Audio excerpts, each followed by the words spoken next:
People who have gone out for a pack of cigarettes and never went back to your family. What happened after you left? Serious.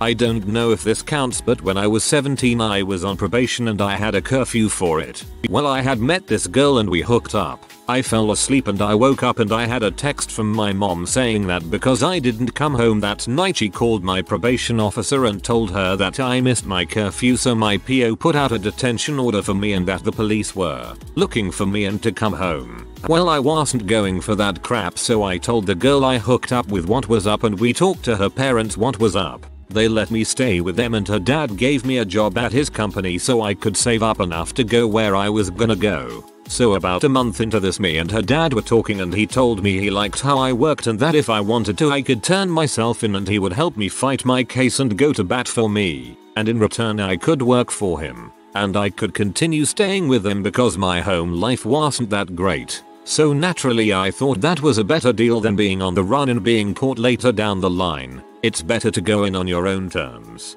So that's what I did. We talked to my PO and she agreed not to send me to detention while I'm fighting my case, and I just stayed with them. Not married or with kids, but siblings and parents, thus everyone else in the family. But I parked my car 2 blocks over, told my neighbors I had someone stalking me that would tell them they were my family, and spent about an emergency month finding a new city to live in, then doing the move from my stuff to the U-Haul at 2 AM. I regret the 2 AM move. I'm sure it wasn't quiet. I liked and tried to respect my neighbors, even now, and lying to them was fricked up, but it was more acceptable than asking them to lie for me to the face of my ex-family that were trying to track me down. They'd know if my neighbors were lying that something was up, to keep nosing about. I seriously don't know what happened next. I never want to inquire to find out. They have money to hire a private investigator. They would. I don't want to make it easier for them by showing back up in the same old places I was before to see what happened in the aftermath with them. First thing I did landing here was introduce myself to the neighbors, get on a first name basis, like I always did before this ever had to happen. Good to be respected in the neighborhood. Even better to have people who'll tell you if someone is nosing about. I'm probably out of the will, and out of almost $1 million of inheritance, but frick that. Happiness, security and lack of paranoia is worth it. I didn't leave a spouse and kids, but I enlisted in the Navy without telling any of my family. Only confided in a few friends that I was joining the service and skipping town. I had graduated high school, was depressed working crap dead-end jobs and wasn't making enough to move out on my own. I told my parents I had enlisted the day the recruiter came to take me to MEPS, and I've only been back to Texas twice in the last 10 years, the latter time to introduce them to my wife. My parents are essentially absent from my life of their own choosing. I found that if I didn't call, I didn't hear from them, so I stopped calling. They've met my oldest daughter twice in her 6 years and have only met my younger once. They don't try. I haven't got time for people whom I only find out another relative has passed away via text message. I haven't got time for people who didn't recognize issues in my childhood that I am dealing with as an adult. I just haven't got time for them. I have my own family, and as far as I care, my wife and kids are my only family. The backstory is that my mom was really controlling and possessive, and I had to get away. I called the police on her after one night that was particularly intense, and after recording a bunch of audio of what she was doing. She stayed one night in jail, and I moved in with an aunt's house who lived 2 blocks away. I stayed there for about 6 months, but they were alcoholics, and it was very, very hard on me, even worse than with my mom. So after months and months of sad posting on Facebook, and by FB I mean all my friends were from groups and Noels, someone who lived about 3 hours away and in another state contacted me and asked me what was up. We never talked before, but they said I could stay with them for a while. We came up with a plan and by the end of the week I feckin' left without a word. I left in the middle of the night, gave no context. My uncle did see me leave because he woke up and haphazardly helped me grab my suitcase, but he didn't say anything and he just kinda gave me a knowing look, and then I was feckin' gone. I stayed with that person for a week or so, but they were getting kicked out, so my friend, who's much cooler and more organized than I am, put together a train ride for me from Illinois to Pennsylvania. It's been 1 year. I have no idea what I'm doing with my life and I'm still not a normal, functional human. After a long time of not knowing what was up, I messaged my little sister, 14ish, and she was really happy to talk to me. Apparently my family is thriving with me gone. I'm not sure why exactly, but my mom, after 20 years of not having a job, finally has one, and apparently they have hot water and gas and utilities all the time now. I've lived through bouts of no electricity or water or heat with that woman, and now I'm gone. They're fine, and my sisters are allowed to go hang out with people now, and they can have friends over there. When I was living there, tried as I might, I couldn't fend off the maggots and garbage and mold. I'm glad my sisters are good now, but I wonder why I wasn't able to have that steady, normal life. Makes me feel like I was the cursed one, and now that I'm gone, the curse has traveled with me, and everyone there is gonna be okay. Meanwhile I'm now safe, but still a mess. Parents divorced when I was very young. Dealt with abusive stepdad week on week off basis. I fought back a few times when I started getting older, but he was easily 300 pounds. At 15 I decided it was his last time. He tackled me and went to get on top and strangle me. His thing for some reason. I hit him, busted his nose. He fell off me. I got up and broke a dining room chair over his back. Threw him down the stairs and left. Never went back to my mom's house after that night. Frick her, she let it happen. She knew about it. My dad took him to court several times before this event. Wasn't enough evidence. Dang. You must have been a strong 15-year-old. Good to see you escaped.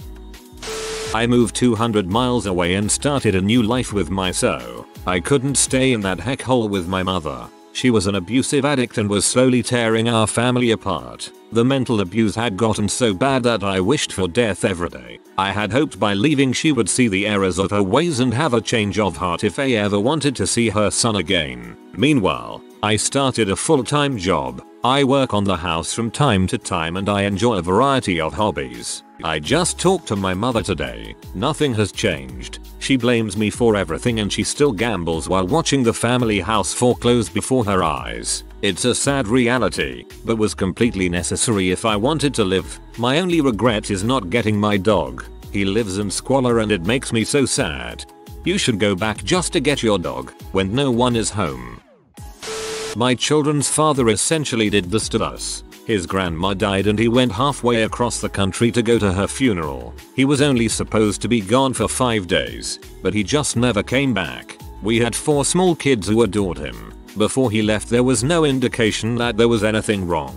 It was just our happy normal life. At first I worried he had been hurt or killed in an accident because he just stopped responding to me on day 4 of the trip. Finally, the day after he was supposed to return, his mother called me and said I needed to stop calling and he had moved on and wasn't coming back. At first it was devastating. He and I both worked full time to support our family, so him disappearing just about wiped me out financially. The kids and I lost our home and moved into a way too small apartment. The kids had a really hard understanding what had happened and had a lot of behavior issues for a long time after that. He was gone for about 2.5 years with minimal contact. Then one day he showed up again and acted like nothing ever happened. I noped him the frick away from us and avoid him at all costs now. I never got a full explanation for why he did what he did, but I heard from an old mutual friend that he hooked up with an old girlfriend from high school. It's so funny to see this post, because I did this exact thing to my ex-girlfriend in 2013. We had been together for 1 year and she had 2 kids, not mine. We lived basically in poverty in a super crappy neighborhood in a super crappy city. All she ever did was whine and be, and she was so lazy. Never cleaned up after herself or taught her kids how. So one night I did exactly that. I was frickin' broke and really owned nothing except my crappy 2003 Eclipse and my clothes. I did in fact tell her I was going to get a pack of cigs, and that was the plan. But it was a nice night, so I just kinda kept driving and thinking.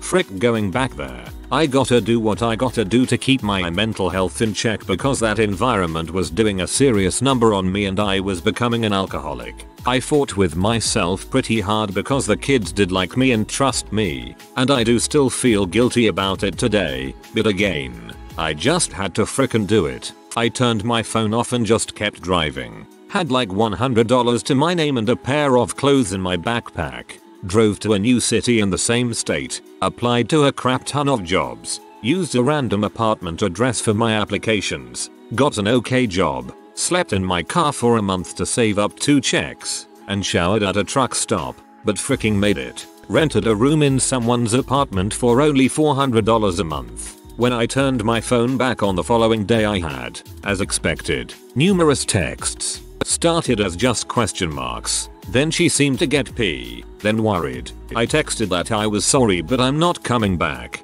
Then I got rid of that crappy Go phone and got a new regular phone. Doing well now. I'm assuming she's doing okay. Not too sure. We have no mutual friends and I haven't tried to contact her.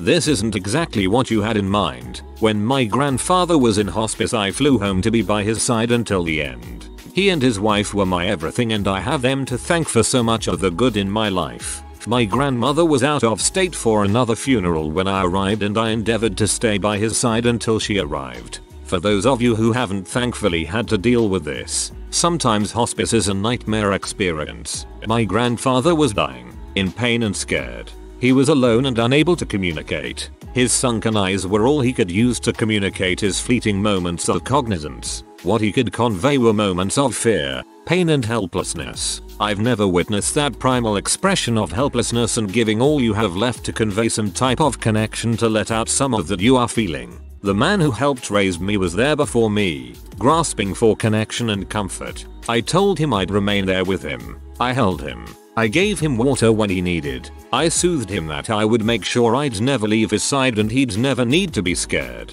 I promised him we'd catch another baseball game together. I let him know how much I loved him. My grandmother arrived back and came to his side. I told him I'd be right back, that I'd return and stay with him until the end. I said I'd be there and we would talk more. This was 4 years ago and not a day goes by that it doesn't eat away at me that I never returned. I wish I had a good story, a compelling reason that brings this full circle. The truth is I'll let a family member bully me away. I'll never forgive myself for being so weak. I love you, Bob.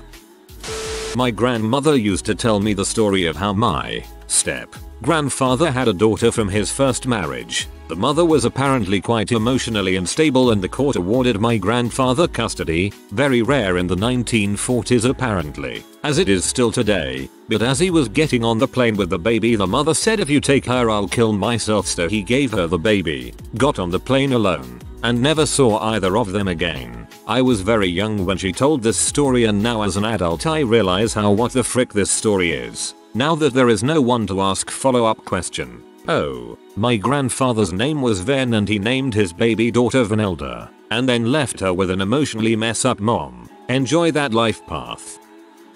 My partner is Vietnamese. She was being heavily abused by her mum, so we decided she should move in with me to live a better life. One night her mum called her as we just got back to their apartment after a night out and she said, "You've been hanging out with Bailey again, haven't you? When I get home I'm going to make sure you never see him again." Now normally that wouldn't be that evil. However, I had been the reason she started learning how to live, going outside and wanting more for herself than just to live with her mum and do all the chores whilst getting called donkey brains on occasion. We quickly packed her things and put a shoe in the elevator so that her mum couldn't get up. Her mum rang and said something's wrong with the elevator, so we pulled one shoe out and waited for it to be halfway up before going down the other elevator. We ran to the train station and went on a 2-hour trip back to my place. She's been laughing and happy ever since. That was nearly 3 years ago. She has since learned to not abuse animals and that she has her own self-worth and is worth listening to. She now knows that if she remembers something, she should trust herself more and not instantly assume the other person is right. She's a hardcore cat lover who looks up techniques on how to pet cats well. Quite an upgrade when she used to bite and throw them. She's pretty dependent on me at the moment. We have a fair way to go before she will be independent. She was raised with just her dad, extremely rich old guy in Vietnam, with maids and apartment buildings owned by him. Her mother left her when she was 6 and she moved back in with her mother here in Australia when she was 15. Her dad's apparently buying us a house, so hopefully that goes well. We tried to give her mother a chance to stick around but she just kept bullying her every time we tried. She's cut off now. Long read but a lot went on lol. I even left out the chapter where her dad kept her in Vietnam against her will and I had to go get her.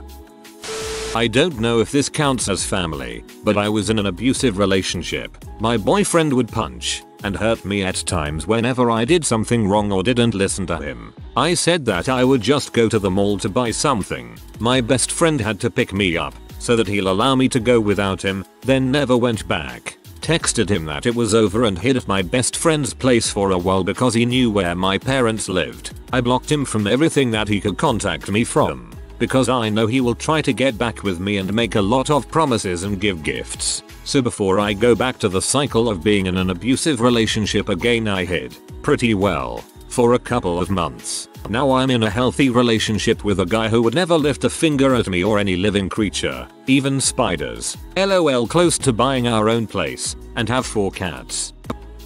I struggled with an enormous amount of guilt for leaving my siblings behind for many years. Truth was, they had other family to rely on and everything turned out a-okay for them, at least in regards to dealing with our mother. Some other sad stuff happened unrelated. After I left, our mother became a slightly better human being to my siblings and never abused them the way she did me. Other than that, I wouldn't change a dang thing. It was the best decision I've made to this day. I'd still go through every single struggle of leaving home at 15. My stepdad literally did the I am going out for a pack of smokes thing to his first wife and kids. Ended up abandoning them in CT and moved to CA. He was a long haul trucker at the time, so he just jumped in his rig and drove from one coast to the other. He eventually met my mom, got involved in a very lucrative business enterprise, reached out to his sons and offered them a piece of the business, rebuilt those relationships while making them rich, and they have been a part of his life ever since. 20 plus years now. I spent a week in Key West with my stepbrothers and other family members last spring. Even his ex-wife came to forgive him once her sons were taken care of. When I was 10, my dad was having a serious affair with a lady from another city. When I say serious, I mean he was really in love with her. My mom had gotten over his other adventures and tried keeping her family together, but this was the straw that broke the camel's back, or how we say it in Mexico, the drop that overflowed the glass. My dad would take this lady to our home and make my mom cater to her and her family. She was married too. Of course, at this time my mom didn't know about what was going on, but one day the lady called my mom and told her he was with him, and she says you could hear my dad on the background telling her to hang up the phone. The day before we left, it was my uncle's wedding from my dad's side. I don't know what happened, but next day my dad was still super drunk from the party and my mom picked us up from school and got us in a 3-day trip to her family in Los Angeles. We got to see my dad again after a few months. He tried to make my mom come back with us, but he was still seeing this other person. I love both of them equally, but my dad was in butthole tbh. The lady was one of the most beautiful women I've ever known. She's now in a wheelchair from a problem in her back. My poor dad is no longer with her or with anyone, living alone in the home that was once ours, always asking about my mom and telling us to come back. I'm leaving with my mom LA at the moment. So far things are good since I left. My second wife and I grew apart and she developed some really serious problems mentally and started treating me really badly verbally. My dad died last year and I had to go across the country to handle his estate. While I was gone, 2 of my dogs died. She wasn't taking care of them. I went across country again to see my daughter and son-in-law, and my wife let one of my other dogs die by the time I got back. Then she told me if I'm going to spend 30 days at a time I should just stay. So I grabbed the one dog I have left and left. I'm doing pretty good and the dog is fine. I was unhappy before that, but I'm not going to put up with that. I just got a ride and left. For a short period of time, I was around 16. My stepdad had me essentially stalking my biological mother. Some mild backstory: my mother and I have always been rather tumultuous. I was never quite up to par with her standards as to how a child should be, and so we were at odds almost always. This eventually escalated into an utter destruction of my self-esteem and subsequent obsession for approval. My stepdad was convinced my mother was cheating on him. She was, at least, with another man a lot of the time. My stepdad was proud of me. I was so goddamn desperate. Him and I both moved out while she was at work. Shortly after, he offed himself, and my mother and I remained shaky, but considerably more amicable. Now, I tried to a few times, obviously unsuccessfully, as I went back, but not of my own volition, so I'm not entirely sure if this counts. I was legally an adult at the times of these incidents and do have diagnosed issues mentally now, most of them stemming from my abusive mother. One, she had been yelling and yelling and yelling for hours about my issues remembering things. 2 hours, to be exact, from 10 PM to just a little after 12 AM. When she finally stopped, I just walked out of the house and intended to keep going, telling her I was going for a walk. She ran outside and started grabbing at me and eventually threatened to kill my fish by flushing them to get me home. A similar incident occurred, her yelling at me for hours, chasing me into my room, forcing the door open and forcing me to let her continue to yell at me while I struggled to breathe. I had no fish this time, but I had my dog, my goodest boy. I leashed him. She tried yanking the leash out of my hands and threatened to have him killed. He was a puppy at the time. I grabbed him and hurried out into the rain and she sent my brothers after me. They kept following me and I couldn't get away as I can't run. Deformed bone in my leg. Eventually, they cornered me near a phone and got my aunt to come get me. 3. I'm not sure if I was going to actually leave this time, but I wanted to be anywhere than at my aunt's house. She and my other aunt started to lace into me for not sitting straight and ladylike and for wearing men's clothes. I'm FTM, but they would murder me if they found out. I want so bad to get away and transition and live my life in peace. This again went on for hours, and I had enough. I grabbed my coat and left, telling them that I was just going home. In broad daylight at a busy corner, they caught up to me and grabbed me by my coat and hair. I was screaming for them to let me go, looking at other people for help as I was physically dragged back to my aunt's apartment. Nobody helped. I was dragged backed into a corner at her place and cried and screamed and tried to get out again until I had no energy to fight anymore. I remember curling into a ball while shaking and struggling to breathe with them grabbing my arms and hair to try and force me up. They were still yelling for a long while. Nobody called the police. I'm on my meds now, but they don't understand that I'll keep having panic attacks in these situations. It still feels like I gave up. Just getting to the end of this hurts. I'm trying to leave again with my social worker's help, but my mom keeps foiling every single attempt at leaving. Oh my god, this is terrible. That's straight up abuse and you're right to leave. And it really hits home. We have some stuff in common. Was gonna ask if you have crisis resources where you are, but then I read the social worker part. That's good. When I was 15, I was living with my aunt, her boyfriend and their 2 kids, both younger than 5. Her boyfriend was a pretty terrible guy. She met him right after he got out of prison for 15 years. He would walk into the room I stayed in with my cousins just to tell me how awful I was and how if it was up to him I would be out on the streets again. Before moving in with them I was homeless a state over for about a year, while my aunt spent a lot of her time on her computer. During this she happened to get back in touch with her high school sweetheart and they started talking. One weekend while boyfriend was out of town, we packed everything up into a U-Haul and she moved 4 states away to be with the high school sweetheart with the kids. I moved in with a friend instead of going with her. A few days later I was at the mall with my new roommate and we happened to run into him. He stopped me and pulled out a big wad of cash saying he just wanted information. I politely declined and walked away. I heard him say punk and I left. He died of cancer 6 months later. This was over 10 years ago and now I'm a US Army vet with a successful IT career. Can't complain.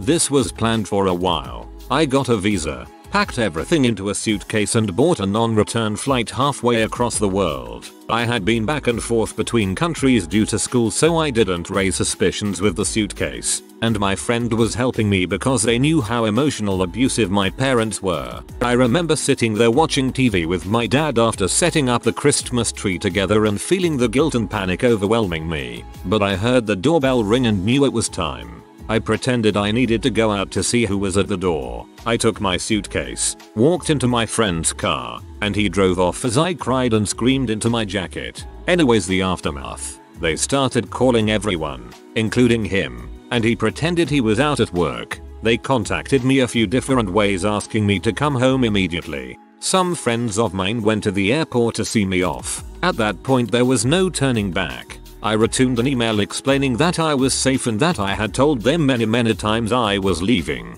And I'm sorry if they never believed me or helped me, but I was choosing my own path. Since I've moved over, my parents and I talk occasionally on Skype and have a better connection with each other. They can't manipulate me or lock me in my room or sever my contact with the outside world anymore. They do sometimes call the police on me or contact my workplace, but it's easily handled. My grandmother, who even helped me leave, misses me dearly but is proud and understanding. My friends were there for me and we talk on Messenger or Discord occasionally. I'm much happier now and I'm happy I did it. I struggled with the guilt of how I went at first, suddenly and with a lie, but there wasn't any other viable option for me at the time, and I tried to leave amicably many times only to be punished. I should also mention I had a job and was in my 20s, so it's not like I ran away as a child. I was an adult and am now living in a way that I want, not my parents. My uncle, Uncle A, went to work as a truck driver one day and never came home to his wife and 3 kids. I'm not 100% positive, but I believe at the time she was a stay-at-home mom, so they were left in a really bad spot with essentially no income. My other uncle, Uncle B, who happens to be Uncle A's brother, apparently helped the wife and kids stay afloat. He helped so much, in fact, that Uncle B married Uncle A's now ex-wife. A couple years later, my dad, Uncle A and Uncle B were his brothers, found Uncle A under an overpass over 1,000 miles away from home. Apparently H is what caused him to disappear and become homeless for several years. Uncle A, with his mother's help, ended up going back to his hometown and after several relapses over the course of 4 or 5 years stayed sober for 6ish years until he passed away of complications from drug alcohol use. The kids never really forgave their dad, Uncle A, understandably so, and consider Uncle B their dad, their uncle by blood. Their mom left Uncle B shortly after Uncle A died. Surprisingly, Uncle B is an alcoholic and the mom just didn't want that in her life any longer. My half-brother tried to kill me. I didn't exactly need to give an excuse about leaving at that point, but I did vanish. That was probably about 7 or 8 years ago. I was living with him at the time but was trying to move out. I saw my mom maybe once after that, but I cut her out as well following that incident. Her unending support of him and failure to admit to her own faults was too much. Just once I wanted her to admit to the things she put us through, like leaving me at drug houses. She pretended it never happened, and it's these behaviors and mental health issues that likely made him have issues as well. The first couple years she would randomly call and not say anything, and a few years back he called a couple times as well, but I immediately hung up. I have no regrets and will never talk to them again. As for me, I turned out alright. I'm successful, at least, largely due to many unfortunate life circumstances driving me forward. I do struggle with anxiety and the like. I imagine I was passed down some chemical imbalances, but for the most part, I'm okay. The worst I ever heard was via a long-time internet friend, maybe a decade, before we lost touch. We'd voice chat in a small group. Her dad went out for a drink and never returned. He was a hardcore alcoholic and the family had assumed he had ditched them. There had been a lot of tensions and abuse. Someone found him in his car about 12 years later, within a couple miles of the family home, in the woods. He'd been sipping on whiskey and had a heart attack. He had died the night he disappeared. Needless to say, this freaked up his 3 daughters greatly. My mom had my older brother, around 1 at the time, in her car and got a flat in 100-degree Texas heat. Her father drove past and saw her. After he changed the tire, he said he was going to the store. He was on his way out of the family. She didn't see him till I was 16, which was around 26 years. He was found naked and collapsed by a dumpster with severe Alzheimer's. My mom was the closest family. She proceeded to take care of him to this day. He has no memory of why he did it or anything. Faintly remembers her being his daughter. Super sad, and it has caused my mom a lot of heartache. She is stronger than me though, and continues to pay for a home for him. Got in a fight with my dad when I was 17, roughly a year after I moved in with him. Honestly, it was mostly me being a stupid teenager. He made me quit my job, and I couldn't really do anything anymore. Not to mention any interaction with him or his wife was extremely painful and awkward. I ended up selling most of my more expensive possessions aside from my favorite instrument, and bought a plane ticket. Well, 2. Needed one for my instrument 2. To a different state to get a job at a company a friend worked at. I did this the day after my 18th birthday. The company got bought out right before I was officially hired, and the new people didn't want to hire me, so I kind of got stuck there for a while with a crappy part-time job. It worked out in the end though. Not exactly the same, but when I was 12 my mom found receipts for bedsheets and furnishings among my dad's laundry. My dad is a coward and a narcissist. Turns out he had gotten an apartment for himself without telling her until she called him out on it. He got upset when she questioned him about it. He's never wrong. See? And told her he wanted a divorce. He always said she was too paranoid that he was cheating on her, up until the time she found out he had a bachelor pad, and then his line was her questioning made him want to leave her. Then, he did it again with his second wife, with whom he had another child, so he could chase a girl who was 30 years younger than him. My uncle basically pulled that. He told the family he was going on a business trip and never came back. When he was about a week late we got worried, eventually reported him missing. He abandoned all his belongings, furniture, clothes, electronics, apartment. He just left. The police eventually tracked him down. He was safe and left by choice, so that's the only thing they ever told us. It's been almost 20 years now. I no longer have any hope of ever seeing him again. My father was an alcoholic, addict, and abused my mom. There were several times we jumped in the car with suitcases and left only to scramble back to the house before he got back from work. I was 6 years old, my brother's 3, when we finally left and stayed gone. I remember pulling up to a house I'd never seen before occupied by people I'd never met before. The couple rushed out and told my mom this was the right thing to do. She had to get out, etc. Later on that first night when things were settled, my mom sat down with me to walk me through what was going on. She approached it like I imagine many parents do. It's not your fault. Sometimes people grow apart, etc. Here was the watershed moment. I told her I understood why we left. I understood my dad was beyond just not being a nice guy and that he was dangerous. This man was supposed to be role model, my hero. Instead, by 6 years old I understood he was the biggest threat to me, my mom, and my brothers. I grew up without a father but I never regretted it a single day. And honesty, I thought I understood how bad a father he was until I had a son of my own. When I look at my son I can't fathom how it was possible for him to be that way. I guess in the end, my dad did become a role model for me in exactly the person, husband, and father I should not be. When I found out that a woman I had slept with was pregnant, I left town. Literally packed up, moved. It haunted me every day. 5 years later she tracked me down via Facebook. Today, I have a decent relationship with my son. He will never forgive me, neither will I. Dang. This is the first real leaving story from the parents' perspective. Crappy one, ever. Dang. At least you grew from it. If you are new to the channel, you can subscribe. I publish new videos every day. Until then, check another video.